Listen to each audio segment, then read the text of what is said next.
So my company is sponsoring. Um, well, they're participating in a group. It's called Lean In. Probably leanin.org. What it is an organization that helps support women when they're new to getting out into the world and new to industry and 20 somethings, kind of getting their start in the world, and to kind of build this sense of camaraderie and support, some leadership, guidance, and just support them as they're trying to make their way in a world that isn't necessarily an easy path for them.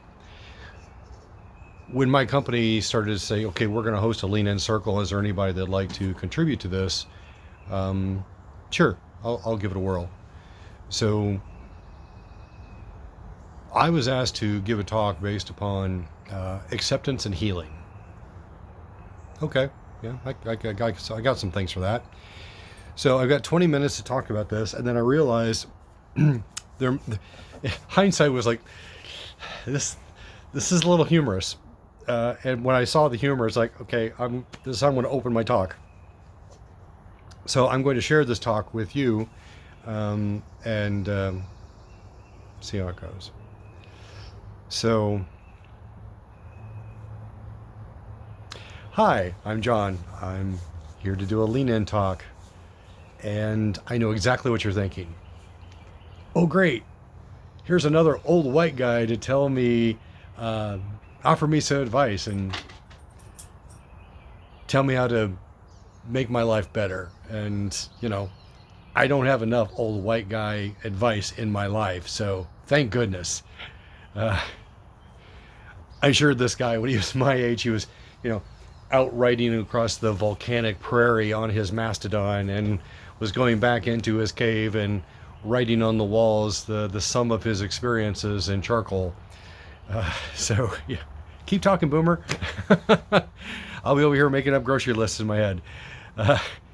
But a big chunk of my personal life has been either as a nurse or as a clinical researcher. And in both of those scenarios, I was the token male. I'm also a girl dad. So I feel like I'm pretty self-aware, and I feel like because of my experiences so far that I'm aware of at least some of the speed bumps and chuck holes that the road of life might have for young females. So I wanted to offer some suggestions. And again, I realize I'm self-aware enough to know that of all the people I could have been and all the places in the world I could have been born, being a white male in America is hitting the easy button. If it's a video game, it's the easiest difficulty, So, I have that awareness. But I'm also here to tell you that regardless of your gender or your station or orientation, you are going to experience trauma. That's what this place is about. And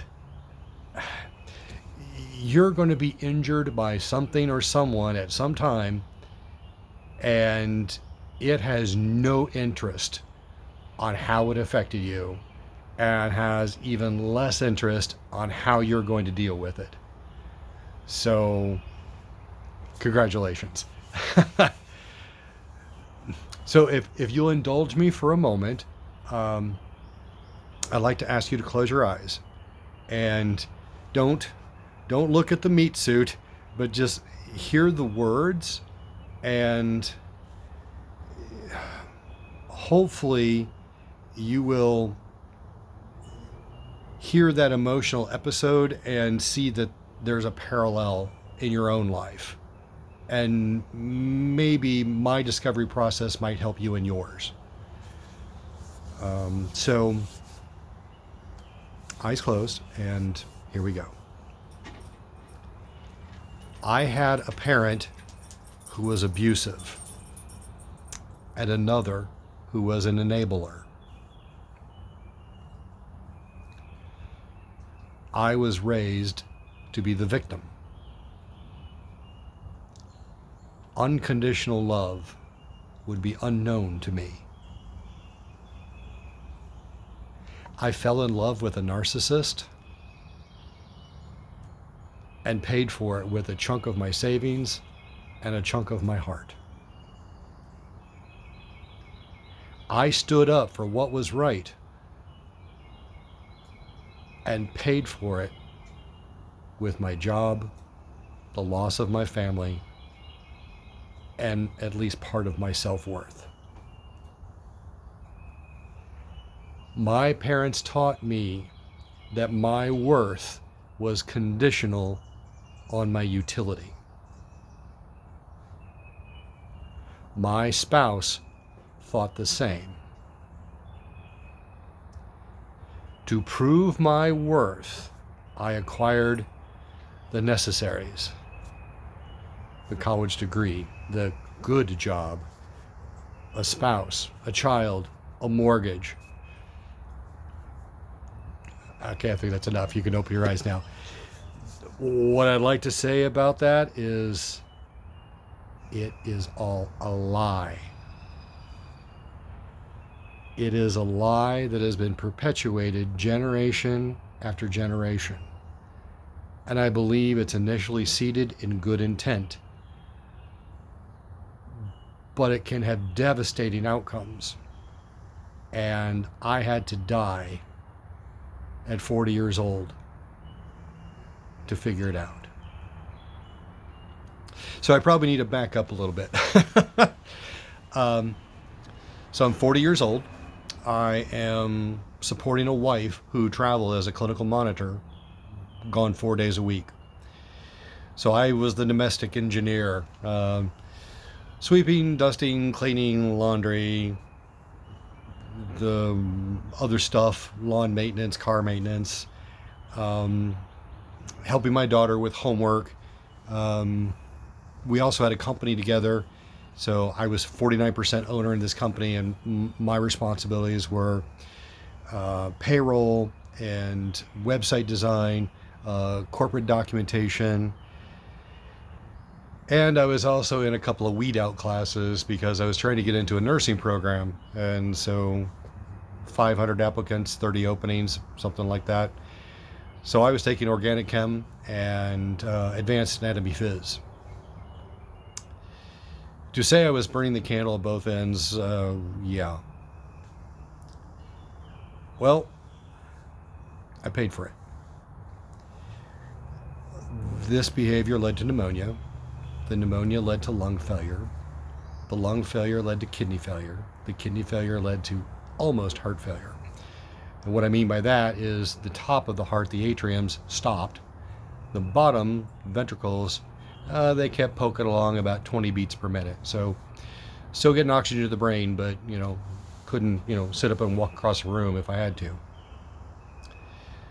So it was to the point where last rites were given, and family from around the country were flying into Indiana to say goodbye. Kind of a big deal. So the thing that they didn't know at the time was that I saw it all. My body was in a coma, but my consciousness wasn't. Specifically, I had the near-death experience. So went through the tunnel, saw a bright light, saw grandparents and ancestors and friends that had predeceased, a couple of my former patients that I'd connected with. They were all there. Got to meet a omnipotent being, got to sing with angels. It was a pretty big deal. And I finally got to ask the big questions, like, why would you take a wet, drippy thing like your nose and hang it upside down over your mouth? Who does that? That is poor engineering. Why is it my face can be unblemished for years, but if I have a date, the night before, boom, I get hit with the acne fairy, even at this age. This is what you could look forward to, kids. So, The reality of is that while I was there, I got an encyclopedia of information. A lot of near-death experiencers, they would talk about getting the download. And we all get basically the same topics, but how that topic is presented to us is unique to that individual. I got that download during my experience of April 2005. And I'd get another one without the near-death experience, but I got another download in 2012. Another story, another talk. But the things that I learned, I want to share a couple of them with you because I think it's pertinent and I think it might help.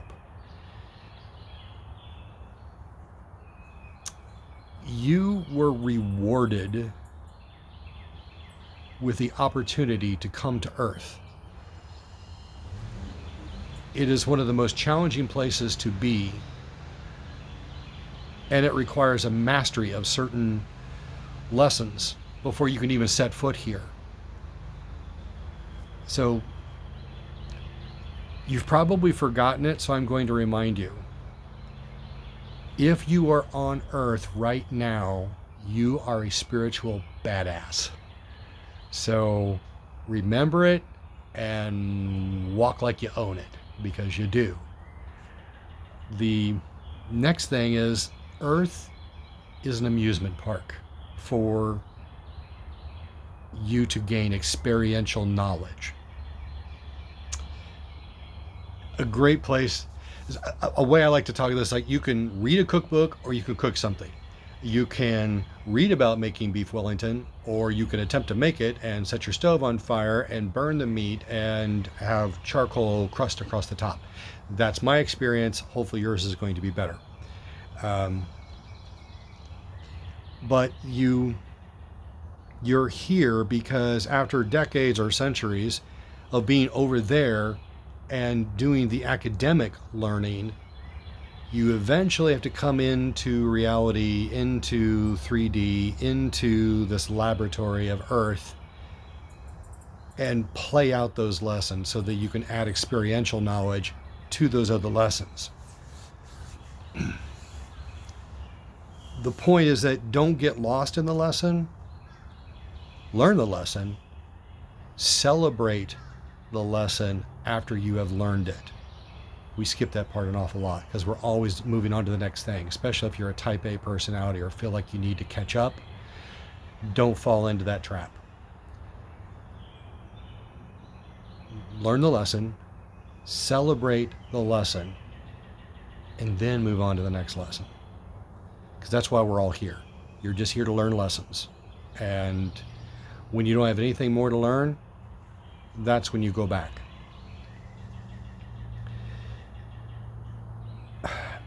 The things that really matter are the things that are in your obituary. And I know that sounds kind of funny, maybe peculiar instead of funny. But nowhere have I seen an obituary that included a bank statement, a resume, a curriculum vitae, a property listing, or a picture of their wardrobe and clothes and shoes and clutches and things that you may have in there. None of that matters. They're adjectives to a character description. They are not the character. They are not you with a capital Y. That path from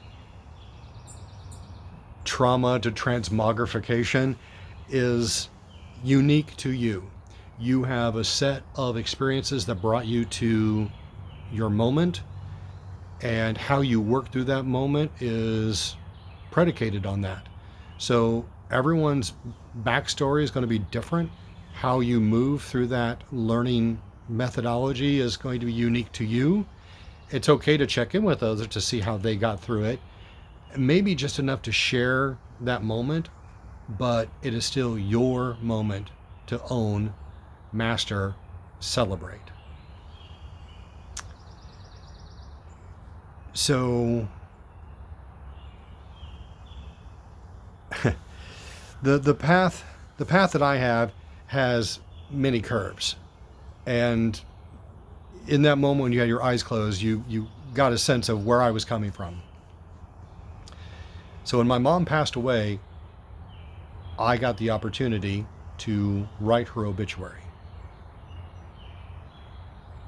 You want to talk about having the last word in an argument, and to get that last zinger in. Back in the days when you could have a phone that slams, have your final statement and boom, slam the door, slam the phone, and scene. So those thoughts did roll through my head. I'm totally honest, going to be 100 about it. But at the same time, I also realized this thought entered my head. In 10 years, who do you want to be? Or more specifically, what memories do you want to have in a decade that you're going to create tomorrow? And that was the pivot for me. I wasn't at a place of acceptance. I wasn't at a place of being healed. But I knew those things were important and I wanted them. And again, to keep it 100, I had to grind that axe for a while. Boo-hoo, I'm the victim and the world's unfair and, blah, blah, blah. Absolutely correct. The world is unfair. But how you choose to move through an unfair world is your choice. So here I'm sitting with a blank piece of paper and kind of like with a devil and angel on each shoulder. Where do I go? What do I want to do? So we start with the prerequisites. I'll read verbatim. Sharon Mathis, 64, of Sarasota, Florida, formerly of Indianapolis, Indiana, died February 13th, 2011. Services will be private. Survivors include her son John and her brother Philip. She was preceded in death by her parents, her husband William, and her brothers Bill and sister Janice. Now, with the prerequisites out of the way, what do I do? And again, devil, angel, who do I want to be? And that eventually won. So we pick up the pen again. After 25 years of pushing paper in mortgage banking, Sharon became a nurse. She assisted with the FEMA-led cleanup following Hurricane Andrew. She took great pleasure in sewing and made costumes for both the Golden Apple Opera Company and the local Renaissance Fair. She designed the sewing pattern for portable bassinets for infants in crisis through the Manatee County Project Moses. She also designed and created 150 miniature Red Cross vests to go on teddy bears to offer comfort to children after a traumatic event. In lieu of donations, she would ask that you do something kind for a complete stranger. So this is what was published. The day it was made public, one of the men for whom she had made a costume reached out to me, and we'll call him Michael. So Michael reached out to me and asked, is there anything that he could do to help?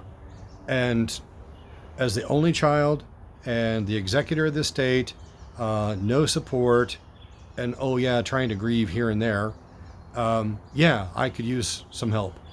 So as I listed off my needs, one of them was I need someone to look after my mom's cat. And this was a deal because this was a black cat / pony. It was about 25 pounds and I don't know, glandular problem or something. He was huge. You could put a saddle on this thing and sell him for rides. But he had an attitude, and it was full blown with me and not with Michael. And so I'm like, this is perfect. This is someone who knew my mom, knew Mr. T previously, has that emotional connection. I don't need to surrender him to a shelter or find someone and hope they'll make a good forever home.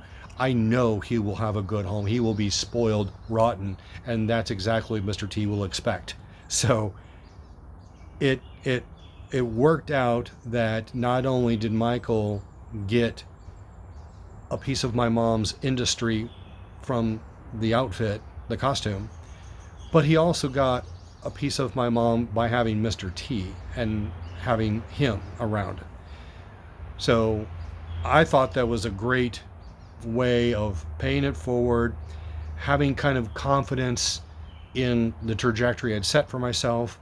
You know, they say that when you start making decisions that are the right decisions for you, the things kind of align and you start seeing circumstances that will show you that, yes, this is a good decision, you're on the right path.